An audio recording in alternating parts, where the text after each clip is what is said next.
नमस्कार। आज हम महाराष्ट्र की राजनीति में हुई एक काफ़ी बड़ी हलचल पर बात कर रहे हैं। जी हाँ।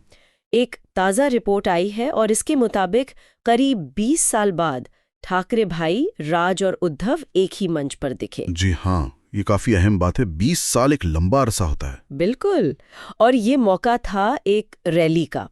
इसे एक तरह से महाराष्ट्र सरकार के वो जो हिंदी को लेकर एक कदम था, उससे पीछे हटने की जीत के जश्न जैसा मनाया जा रहा था। हाँ, उसी संदर्भ में ये रैली हुई थी। करीब 48 मिनट भाषण हुए और जैसा अंदाजा था, मतलब पूरा फोकस मराठी अस्मिता और वो हिंदी मराठी वाले मुद्दे पर ही रहा। जी, ये मुद्दे तो हमेशा से महाराष्ट्र की राजनीति के केंद्र में रहे हैं। जोश तो बहुत था, ऐसा सुनने में आया, लेकिन कुछ बयान ऐसे भी आए हैं मंच से जिन पर अब सवाल उठ रहे हैं, विवाद हो रहा है।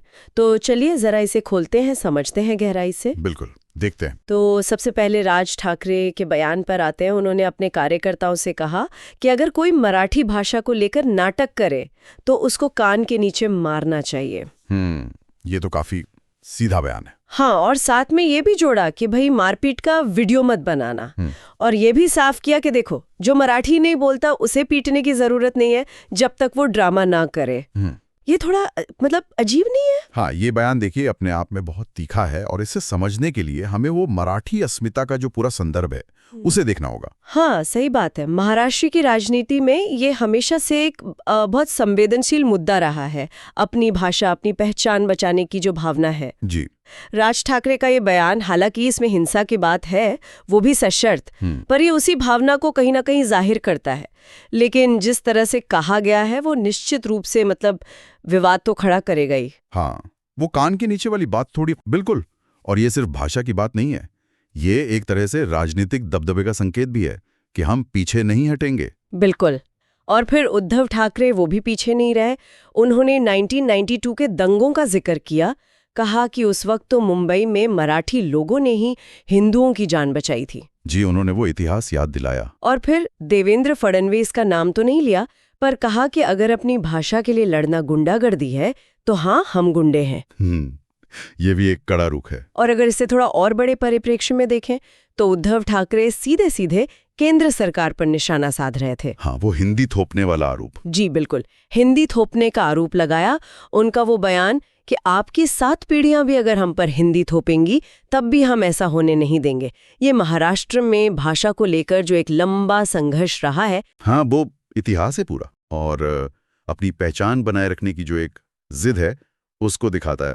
और साथ ही उन्होंने राज्य में जो हाल की राजनीतिक उथल पुथल हुई, सरकार गिरना, पार्टी टूटना, उसका भी जिक्र किया। हाँ, वो सब भी जोड़ा उन्होंने। तो ये सब कहीं ना कहीं एक ही कहानी के हिस्से लगते हैं। मतलब क्षेत्रीय पहचान बनाम जो केंद्रीय दबाव है उसकी लड़ाई। और इन सब के बीच जो सबसे बड़ी बात शायद रही, जिसका जिक्र आपने भी किया था, दोनों भाइयों का 20 साल बाद एक साथ मंच पर आना। जी हाँ, ये सबसे ज्यादा ध्यान खींचने वाली बात थी। राज ठाकरे ने तो मंच से ये भी कहा कि जो काम बाला साहेब ठाकरे नहीं कर पाए वो देवेंद्र फडणवीस ने कर दिखाया। अच्छा, ये भी कहा? हाँ, मतलब दोनों भाइयों को एक साथ ले आए।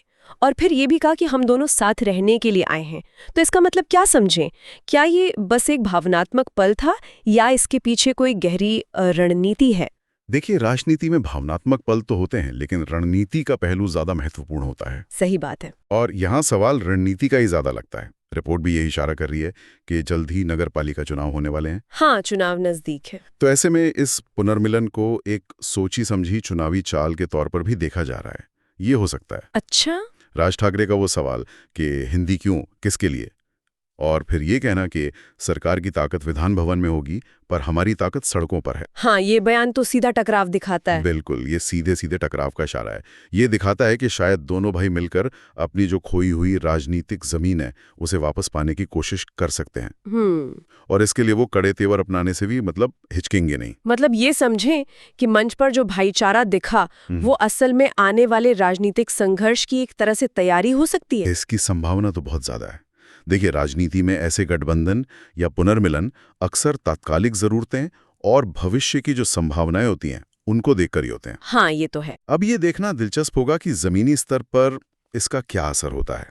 क्या ये वाकई वोटों में बदल पाता है या नहीं? सही कहा। तो कुल मिला के हमने देखा कि कैसे महाराष्ट्र में मराठी अस्मिता का मुद्दा एक बार फिर राजनीति के बिल्कुल केंद्र में आ गया है। हाँ, गर्मा गया है माहौल। जी, ठाकरे बंधुओं का साथ आना, उनके ये तीखे बयान और सामने खड़े चुनाव, ये सब मिलकर एक बहुत ही जटिल तस्वीर बना रहे हैं।